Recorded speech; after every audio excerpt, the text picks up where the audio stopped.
বন্ধুরা, আমি আরও একটা নতুন ব্লগ নিয়ে চলে আসলাম তোমাদের সামনে। তোমরা সবাই কেমন আছো? আশা করি সবাই ভালো আছো। তো তোমাদের আশীর্বাদে আমিও ভালো আছি। এই দেখো, এটা কি বলো তো? এটা পাট শাক। তো পাট শাক দিয়ে আমি কি বানাবো তোমরা দেখতে থাকবে আমার সাথে। শাকটা আমি ডাল সমেতই ধুয়ে নেব। ধুয়ে নিয়ে আমি ভালো করে জলটা ঝাড়িয়ে আমি বেছে নিয়েছি। দেখো কত সুন্দর করে ধুয়ে একদম বেছে নিয়েছি। এই দেখো করে এরকম করে মোট করে একবারে নিয়ে নেবো সবগুলো শাক। সুন্দর করে হাতের পরে গুছিয়ে এইভাবে করে তারপর আমি এখন কেটে নেব।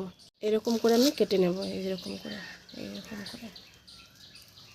সুন্দর করে এখন এইভাবে সুন্দর করে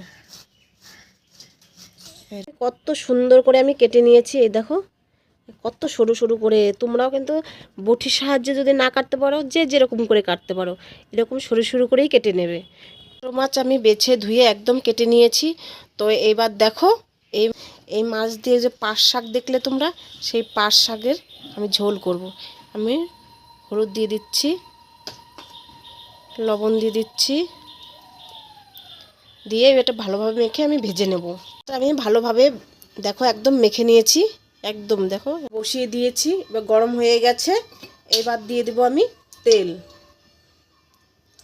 মাছটা ভালোভাবে উল্টে পাল্টে ভেজে নেব। আমি দিয়ে দিয়েছি। এবার মাছ ভাজা হতে হতে আমি দুটো পেঁয়াজ আর লঙ্কা কেটে নেব।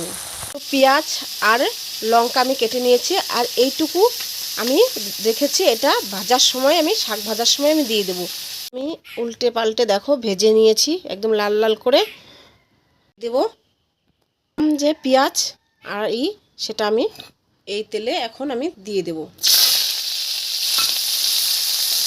নাড়িয়ে চাড়িয়ে নেব। আমি লবণ স্বাদ অনুযায়ী দিয়ে দিব। আমি হলুদ।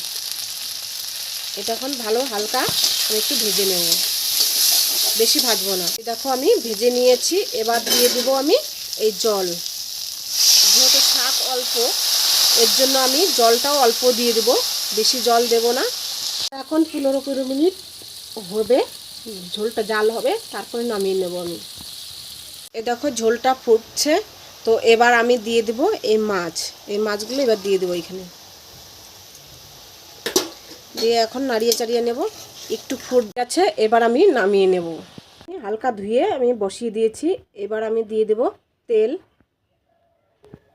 কড়াইটা গরম হয়ে গেছে, তেল দিয়ে দিলাম। একটা চিড়ে শুকনো লঙ্কা, লঙ্কাটা লাল হয়ে গেছে। এবার দিয়ে দেবো কালো জিরে দিয়ে দিলাম। আমি এখন একটু মাছ যে রেখেছিলাম সেটা এরকম করে আমি দিয়ে দেবো। এর উপরে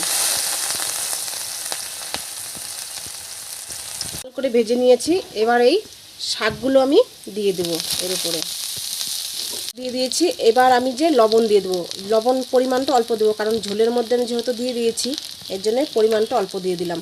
দিয়ে আমি একটু নাড়িয়ে চাড়িয়ে নেব। আর যে ঝোল করে রেখেছিলাম, সেই ঝোল অল্প একটু আমি এর মধ্যে দিয়ে দেবো।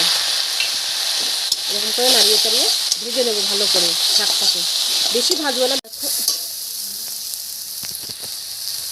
আমি ভালোভাবে ভেজে নিয়েছি। এই যে আমি ঝোলটা করেছি সেটা আমি এবার ঢেলে দেবো। কত সুন্দর হচ্ছে, এরকম করে ভালো করে মিশিয়ে নিতে হবে। কত সুন্দর হয়েছে। এবার আমি নামিয়ে নেব। আমি নামিয়ে নিয়েছি। কত সুন্দর হয়েছে না? এরকম করে গা মাখা করে নেবে তোমরা পাট শাকের ঝোল। আর কে খেয়েছো অবশ্যই কিন্তু কমেন্টে জানাবে। আর তোমরা কিন্তু অবশ্যই, যে খাওনি, অবশ্যই কিন্তু এরকম করে খাবে। খেয়ে দেখবে অনেকটাই টেস্টি লাগে। তো ভিডিওটা যদি ভালো লাগে অবশ্যই লাইক কমেন্ট শেয়ার করতে ভুলবে না। আর যে নতুন আছো সাবস্ক্রাইব করতে কিন্তু একদমই ভুলবে না। সবাইকে এখন টাটা, বাই বাই।